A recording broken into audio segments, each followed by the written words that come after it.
మన ఒంట్లో ఎముకలనేవి మన శరీరానికి ఊతగర్రాల్లాంటివి.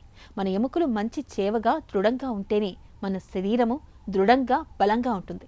ఎముకలు బలహీనమైతే పెలుసుగా మారిపోతే చిన్న చిన్న కుదుపులకు దెబ్బలకు సైతం చిటుక్కున విరిగిపోతూ ఉంటే మొత్తంగా మన ఆరోగ్యమే ప్రమాదంలో పడుతుంది.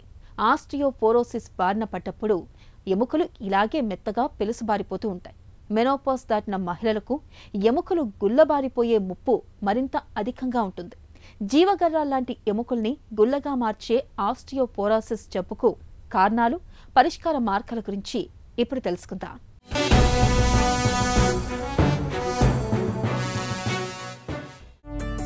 ఆస్టియోపోరోసిస్ అంటే ఏంటి? సో ఆస్టియోపోరోసిస్ అంటే బోన్స్ వీక్ అయిపోవడము, బోన్స్కి ఫ్రాక్చర్ రిస్క్ ఎక్కువవుతుంది. నా పబ్లిక్ చాలామంది ఆస్టియోపోరోసిస్ చూస్తారు, ఆస్టియో ఆర్థరైటిస్ అని వింటారు. రెండూ ఒకటే అనుకుంటారు. రెండింటికి కారణాలు ఒకటే, రెండింటికి కాల్షియం వేసుకోవాలని అనుకుంటారు. కానీ ఆస్టియో ఆర్థరైటిస్ అంటే జాయింట్స్లో అరిగిపోవడము. సో మోకాలు జాయింట్ అరగవచ్చు, తుంటి జాయింట్ అరగవచ్చు, మెడ అరగవచ్చు, నడుము అరగవచ్చు. మోకాళ్ళు అరిగినప్పుడు నీ రీప్లేస్మెంట్ చేస్తాం, అదంతా ఆస్టియో ఆర్థరైటిస్.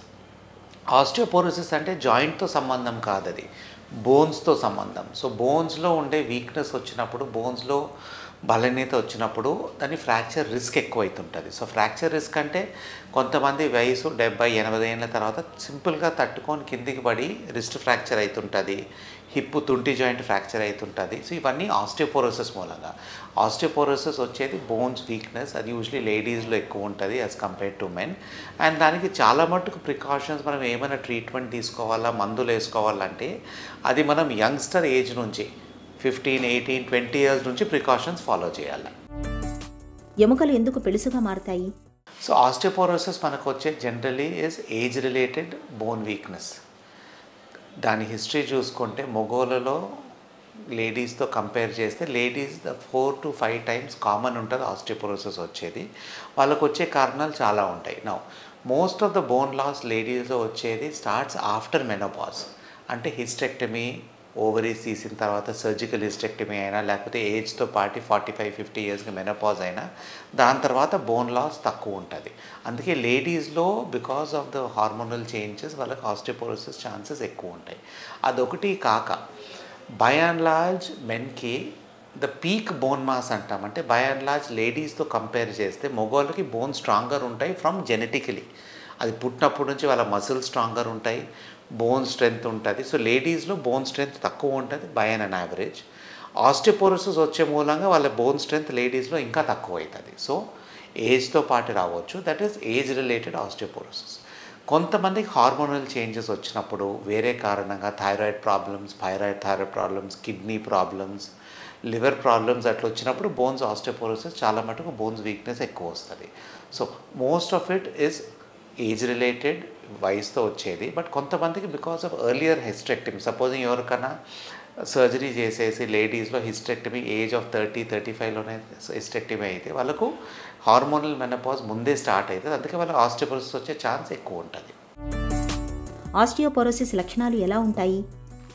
మైనర్ సిమ్టమ్స్ వచ్చేది బ్యాక్ పెయిన్ రావచ్చు, కొంచెం బోన్ పెయిన్స్ రావచ్చు, అవన్నీ నడుము నొప్పి వచ్చేది ఆర్ ఎర్లీ సైన్స్. ఎర్లీ స్టేజెస్లో మనకు అట్లా సిమ్టమ్స్ ఉంటాయి.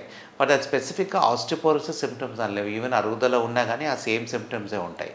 ఆస్టియోపోరోసిస్తో బోన్స్ వీక్నెస్ వచ్చేది ఓన్లీ కొంతమందికి బోన్ పెయిన్స్ రావచ్చు. అంటే ఇక్కడ పెయిన్స్, లెగ్ పైన పెయిన్స్, లెగ్స్ పైన, నాట్ జాయింట్స్లో కాదు.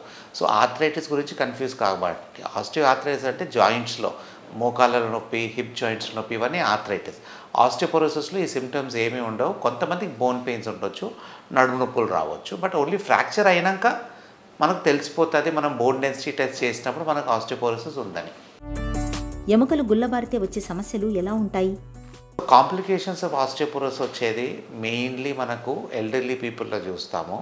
బోన్ ఫ్రాక్చర్ వస్తుంది. సో చిన్న మంచంలో తట్టుకొని నడిచేటప్పుడు కొంచెం స్లిప్ అయి తట్టుకొని హిప్ ఫ్రాక్చర్స్ కావచ్చు, పడి రిస్ట్ ఫ్రాక్చర్ కావచ్చు, షోల్డర్స్ ఫ్రాక్చర్స్ కావచ్చు. కొంతమంది మీరు చూస్తారు ఇంకా ఎల్డర్లీ లేడీస్ అండ్ మెన్లో నడుము కొంచెం బెండ్ అవుతుంది, స్ట్రెయిట్ ఉండే స్పైన్ బెండ్ అవుతుంది. సో వాళ్ళకి మల్టిపుల్ నడుములో బోన్స్ అన్ని వీక్ అయ్యి బెండ్ అయ్యి ఆస్టియోపోరోటిక్ సెనైల్ ఆస్టియోపోరోసిస్ వచ్చి ఏజ్తో పాటు బెండ్ అవుతుంటుంది. అండ్ అది కాకుండా వేరే సిమ్టమ్స్ అయితే ఏముండవు, దాని immediate complication. All the complications of osteoporosis వచ్చేటివి బోన్ వీక్నెస్ అండ్ ఫ్రాక్చర్స్తోనే. సో ఎక్కడైనా ఫ్రాక్చర్ కావచ్చు. అది మనం సర్జరీ చేసిన కొన్నిసార్లు రిస్క్ చాలా సివియర్ ఆస్టియోపోరోసిస్ ఉంటే అది ట్రీట్మెంట్ ఆల్సో కష్టంగా ఉంటుంది. ఆపరేషన్ చేసిన వాళ్ళ రికవరీ లేట్ ఉంటుంది. అందుకే మనం ఆస్టియోపోరోసిస్ మనకు డయాగ్నోస్ అయిన తర్వాత ట్రీట్ చేయవచ్చు. దాన్ని యాక్చువల్లీ మనం ప్రివెంటివ్ చేసేది చాలా ఇంపార్టెంట్ ఫ్రమ్ ఏజ్ ఆఫ్ 40-50 నుంచే. ఆస్టియోపొరోసిస్కి చికిత్స ఎలా ఉంటుంది? Osteoporosis treatment starts with first diagnosis. ఎట్లా తెలుస్తుంది మనకు ఆస్టియోపోరోసిస్ ఉందని?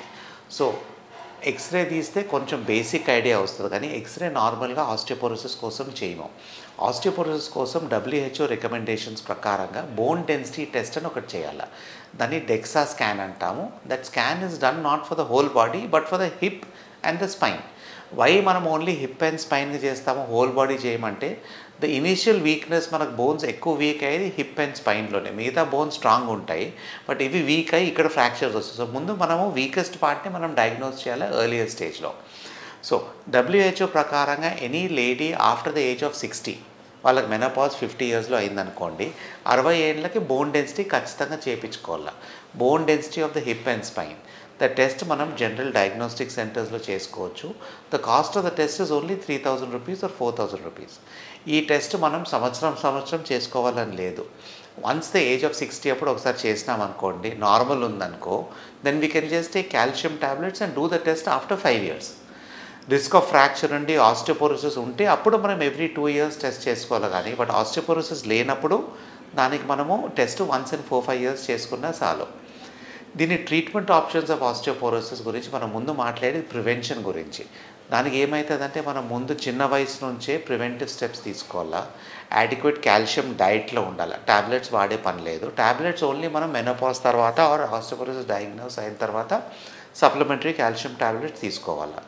యంగర్ ఏజ్ గ్రూప్లో it's very very important to take adequate calcium in the diet. So even teenage children ladies అందరూ డైట్లో natural source of calcium, dairy products, paneer, calcium rich foods తీసుకోవాలి, green leafy vegetables అవన్నీ తీసుకోవాలి.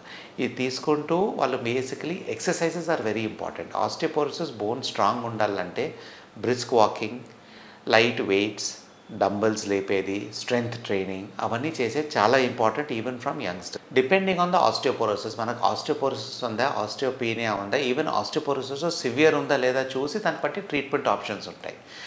Calcium మనం ఎంత మాత్రం తీసుకున్నా కానీ అది మన బోన్స్కు పోవాలంటే వేరే మందులు అవసరం పడుతుంది. సో దానికి డిఫరెంట్ స్టేజెస్ ఉన్నాయి. We can use yearly once injections ఉంటాయి which are all not very costly. All this injection సంవత్సరానికి ఒకసారి చేసుకునేది 2,000 అవుతుంది. అది కానీ వాడవచ్చు. కొంతమందికి ఇంకా వీక్ ఉంటే 6 నెలలకు ఒకసారి ఇంజెక్షన్స్ ఉంటాయి. కొంతమందికి చాలా వీక్ ఉంటే డైలీ ఇంజెక్షన్స్ ఉంటాయి. So depending on which stage injections వాడవచ్చు, టాబ్లెట్స్ వాడవచ్చు. సో కాల్షియంతో పాటు weekly once tablets called bisphosphonates అని ఇస్తాము. ఈ టాబ్లెట్స్ ఇస్తే బోన్స్లో స్ట్రెంగ్త్ వస్తుంది. బికాజ్ ద కాల్షియం మనం మింగేది బోన్స్కు చేరాలంటే ఇలాంటి supportive medicines either bisphosphonate or injection అవసరం పడుతుంది. సో దీస్ మెడిసిన్స్ మనం వాడే ఓన్లీ ఆస్టియోపోరోటిక్ ఉండే పేషెంట్స్కి. మహిళల పాలిట పెనుశాపంలా పరిణమించే ఆస్టియోపోరోసిస్ను నివారించుకోవడం మన చేతుల్లోనే ఉంది. చిన్న వయసు నుంచి పాల పదార్థాలని ఆహారంలో ఒక భాగంగా చేసుకోవడం, రోజు కాసేపైనా ఎండలో నిలబడటం, అవసరమైతే కాల్షియం సప్లిమెంట్లను వాడుకోవడం ద్వారా ఎముకల్ని బోలుగా మార్చే ఆస్టియోపోరోసిస్ జబ్బును మనం చాలా వరకు నివారించుకోవచ్చు.